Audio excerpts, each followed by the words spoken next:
నమస్కారం. నేను doctor పురంజయ్, Akkineni hospitals Vijayawada నుండి మాట్లాడుతున్నాను. మీరు మరియు మీ కుటుంబ సభ్యులందరూ క్షేమంగా ఉన్నారని ఆశిస్తున్నాను. ఈరోజు కొన్ని ముఖ్యమైన విషయాలను మనం తెలుసుకోబోతున్నాం. కాబట్టి దయచేసి ఆసక్తిగా వినండి మరియు అవసరమైన నోట్స్ తీసుకోండి. నమస్కారం. ఈరోజు మనం మాట్లాడుకోబోయే టాపిక్ చాలా ఇంపార్టెంట్. పైగా ఇది టైం సెన్సిటివ్. అదే ఆటిజం స్పెక్ట్రమ్ డిసార్డర్, ఇంకా ఎర్లీ ఇంటర్వెన్షన్. ఆటిజం గురించి సరైన అవగాహన పెంచుకోవడం ఎంత ముఖ్యమో, వీలైనంత త్వరగా దాన్ని గుర్తించి యాక్షన్ తీసుకోవడం కూడా అంతే ముఖ్యం. ఎందుకంటే ఇక్కడ ప్రతి క్షణం చాలా విలువైనది.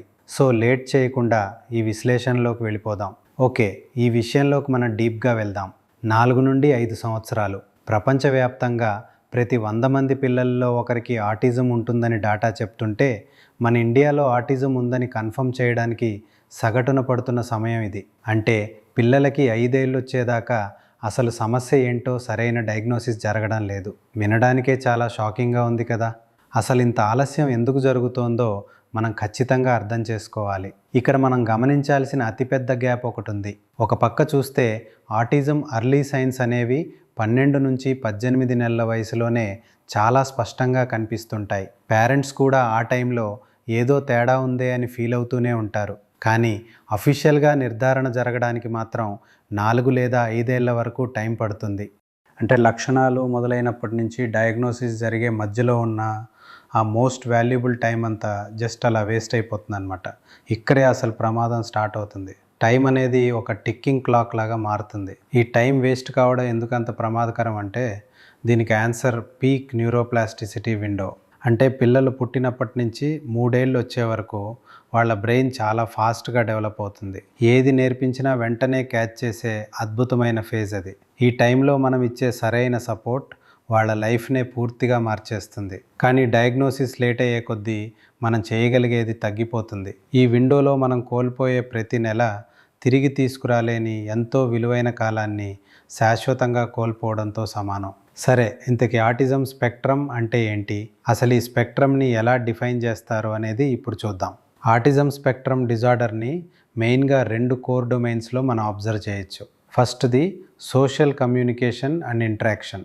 అంటే కళ్ళల్లోకి చూసి మాట్లాడలేకపోవటం, ఇతరులతో ఈజీగా కలవలేకపోవటం, లేదా మాటలు రావడంలో బాగా లేట్ అవ్వటం లాంటివి అన్నమాట. ఇక సెకండ్ది రెస్ట్రిక్టెడ్ అండ్ రెపిటిటివ్ బిహేవియర్. అంటే చేతులు ఊపడం లాంటి ఒకే పని పదే చేయటం, ఒకే రొటీన్కి ఫిక్స్ అయిపోయి దాన్ని మార్చడానికి అస్సలు ఒప్పుకోకపోవటం, లేదా కొన్ని శబ్దాలకు అతిగా రియాక్ట్ అవ్వటం. ఇవి చాలా కామన్గా కనిపించే లక్షణాలు. అండ్ ఇది ఇంకో విషయాన్ని చాలా బ్రిలియంట్గా ఇల్లస్ట్రేట్ చేస్తుంది. అసలు దీన్ని స్పెక్ట్రమ్ అని ఎందుకంటారో తెలుసా? ఎందుకంటే ఇది ఒక్కొక్కరిలో ఒక్కోలా విభిన్నంగా ఉంటుంది. ఉదాహరణకు, ఎంతో అనర్గళంగా మాట్లాడుతూనే నలుగురితో కలవలేక ఇబ్బంది పడే ఒక 10 ఏళ్ల పిల్లాడికి ఆటిజం ఉండొచ్చు. అలాగే తన పేరు పలికితే అస్సలు పలకని, కనీసం ఒక్క మాట కూడా మాట్లాడలేని 3 ఏళ్ల పిల్లాడికి కూడా ఆటిజం ఉండొచ్చు. వీళ్ళిద్దరూ ఆటిజం స్పెక్ట్రంలోనే ఉన్నారు. ఇక్కడ మనం అర్థం చేసుకోవాల్సిన పాయింట్ ఏంటంటే, వాళ్ళిద్దరికీ వాళ్ళ అవసరాలకు తగ్గట్టుగా సరైన మద్దతు ఖచ్చితంగా కావాలి. మరి పిల్లల్లో ఈ ఎర్లీ సైన్స్ని మనం ముందే ఎలా గుర్తించాలి, అసలు ఆ ఎర్లీ రెడ్ ఫ్లాగ్స్ ఏంటి అనేది ఇప్పుడు తెలుసుకుందాం. పిల్లల ఎదుగుదలలో కొన్ని ముఖ్యమైన మైలురాళ్లను మనం చాలా క్లోజ్గా అబ్జర్వ్ చేయాలి. చూడండి, 12 నెలల వయసు వచ్చేసరికి పిల్లలు ఏమీ మాట్లాడకపోవటం, లేదా వేలు పెట్టి వస్తువులను చూపించకపోవటం అనేది ఫస్ట్ రెడ్ ఫ్లాగ్. 16 నెలల వయసులో కనీసం ఒక పదాన్ని కూడా పలకకపోవటం మరొకటి. ఇక 24 నెలల వయసులో వాళ్ళంతటా వాళ్ళుగా 2 పదాలను కలిపి వాడలేకపోవటం. ఇవన్నీ కేర్ గివర్స్ గమనించాల్సిన చాలా ఇంపార్టెంట్ డెవలప్మెంటల్ మైలురాళ్ళు. ఇవి కనుక కనిపించకపోతే ఖచ్చితంగా అలర్ట్ అవ్వాల్సిందే. ఇకపోతే అన్నిటికంటే మోస్ట్ సీరియస్ రెడ్ ఫ్లాగ్ ఒకటి ఉంది. అదే డెవలప్మెంటల్ రిగ్రెషన్. అంటే పిల్లల్లో అంతకుముందు బాగానే నేర్చుకున్న మాటలను కానీ, లేదా సోషల్ స్కిల్స్ని కానీ సడన్గా మర్చిపోవటం. ఏ వయసులోనైనా సరే ఇలా జరిగితే దాన్ని ఏమాత్రం లైట్గా తీసుకోకూడదు. ఎందుకంటే నేర్చుకున్నవి కోల్పోవటం అనేది ఈ స్పెక్ట్రంలో అత్యంత తీవ్రమైన హెచ్చరిక. ఇలా జరిగితే ఏమాత్రం ఆలోచించుకోకుండా తక్షణమే డాక్టర్ని కలవాల్సిన అర్జెంట్ సిచ్యువేషన్ అని గుర్తుంచుకోవాలి. రైట్, ఇప్పుడు డయాగ్నోసిస్ ఎలా చేస్తారు, అలాగే ఆటిజంకి గల అసలు కారణాలేంటో మనం చూద్దాం. సో ఇక్కడ క్రూషియల్ పాయింట్ ఏంటంటే ఆటిజంను కన్ఫర్మ్ చేయడానికి బ్లడ్ టెస్ట్లు, బ్రెయిన్ స్కాన్లు లాంటివే ఉండవు. ఇది పక్కాగా ఒక క్లినికల్ ప్రాసెస్. ఎట్లా అంటే ADOS 2 లాంటి డైరెక్ట్ ఆబ్జర్వేషన్ పద్ధతుల ద్వారా ఫస్ట్ పిల్లలను గమనిస్తారు.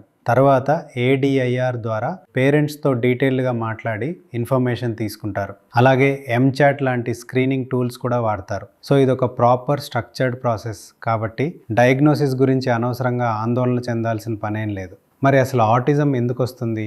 దీనికి జెనెటిక్స్ చాలా క్లియర్ ఆన్సర్ ఇస్తుంది. ఇది మెయిన్గా జన్యుపరమైనది. డేటా ప్రకారం ఒకేలా ఉండే కవలల్లో అంటే ఐడెంటికల్ ట్విన్స్లో ఒకరికి ఆటిజం ఉంటే ఇంకొకరికి వచ్చే ఛాన్స్ ఏకంగా 60 నుంచి 90% వరకు ఉంటుంది. అంటే ఇది మనకి వారసత్వంగా వచ్చే జన్యువుల కలయిక వల్ల, అలాగే కొన్నిసార్లు అనుకోకుండా జరిగే జెనెటిక్ మ్యూటేషన్స్ వల్ల వస్తుందని సైన్స్ స్పష్టంగా చెప్తుంది. ఇక్కడ మనం ఖచ్చితంగా మాట్లాడుకోవాల్సిన ఇంకో ఫ్యాక్ట్ ఉంది. అదేంటంటే వ్యాక్సిన్ల వల్లే ఆటిజం వస్తుందనే ఒక అపోహ చాలా మందిలో ఉంది. కానీ అక్షరాల ఇది పచ్చాబద్ధం. ఎప్పుడో ఒక తప్పుడు డేటాతో పబ్లిష్ అయ్యి ఆ తర్వాత పూర్తిగా రద్దు చేయబడిన ఒక ఫేక్ స్టడీ వల్ల పుట్టిన రూమర్ మాత్రమే అది.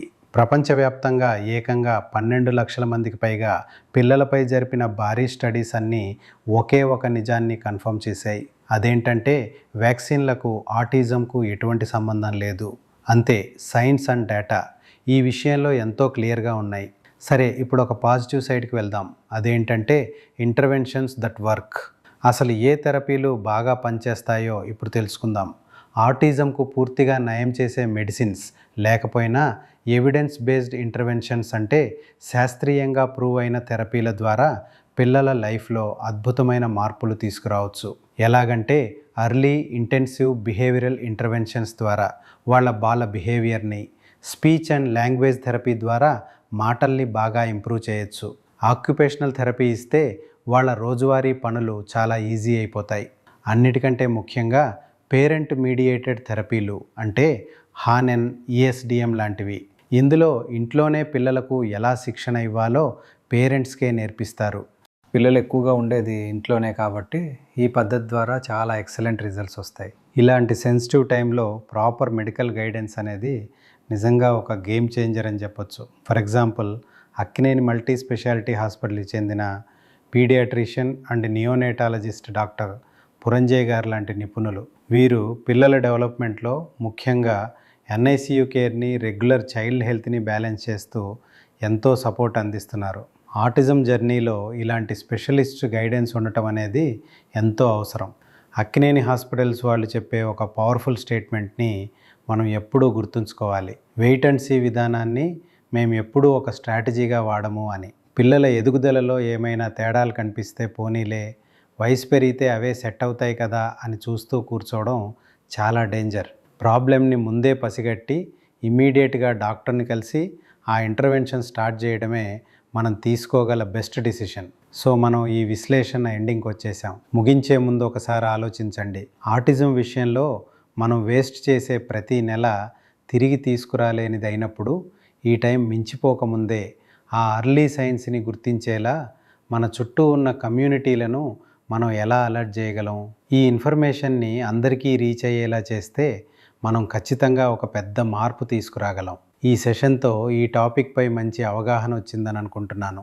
ఈ విశ్లేషణలో పాల్గొన్నందుకు ధన్యవాదాలు. మరో ఇంట్రెస్టింగ్ టాపిక్తో మళ్ళీ కలుద్దాం.